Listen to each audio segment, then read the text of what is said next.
So to give you an example of something that somebody that we meet on a much more regular basis, right? Say it's an accountant, okay? Now, when you go and you meet them, they say, "Hi, I'm an accountant." Really, what do you do? "I do your taxes." "Oh, great. Okay." And that's not something your imagination gets too excited about, is it? Right? And what happens is, what do? We meet 3 or 4 accountants. They all say, "I'm an accountant." They all say, "I do your taxes." They all say, we'll do it properly, so we take the hassle off you and the stress off you when it's coming to the 13th of October, and the deadline day is coming or whatever, right? So what happens in that situation is you don't know one from the other. They've all told you exactly the same thing, haven't they? Yeah. So how do you pick which one you're going to use? Cost. Because you've nothing else to go on, right? Now, I was working with an accountant a couple of years ago, and we did and I asked him, could we do a survey? And I said to him, "What makes you special as an accountant?" And he said, "Oh, I have somebody in the office whose sole job is to keep an eye on the Ross website, and every single change they make, every time they create a loophole, every time they change a rate or move something or put new allowances in for different industries, we're right on top of it within 24 hours of it being released. So we're the quickest ones to make changes. So we actually save people money on their taxes every year." So I straight away asked the question. I said, "Well, how much do you save them?" "Well, we save them money." I said, "How much money do you save them?" He said, "I don't know." I said, "Okay, go and get on your computer there and look up, cross your customers. What is the average amount of money you will save a customer in tax compared to another accountancy firm?"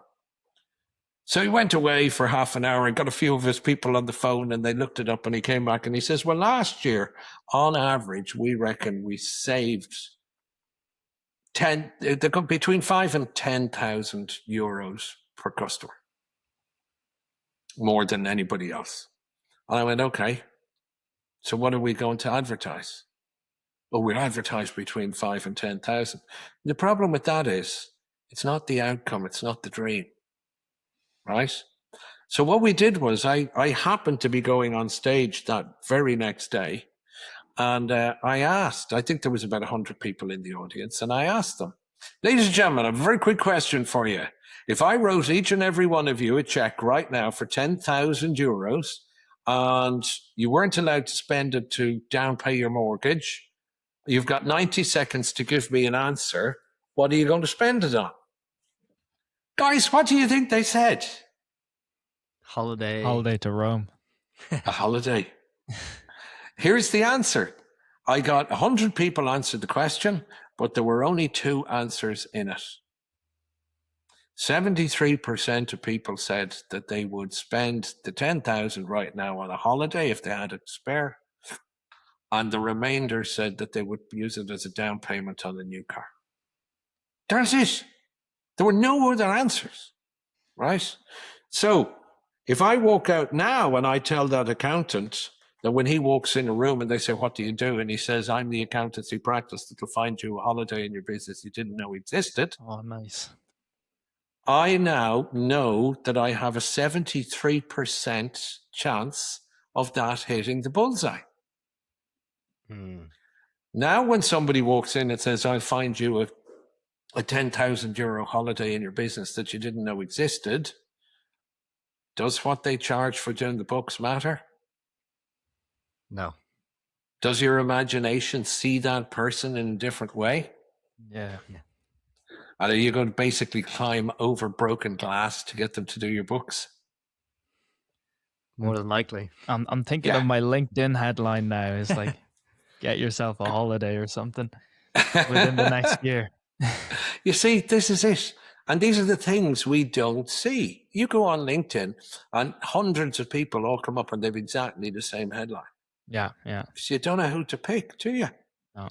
You don't know who to talk to, right? But imagine, as I say, imagine if somebody did say, "I'll find you a holiday." right? Amazing. It's going to make you, you'll see they'll stick out like a sore thumb, you know?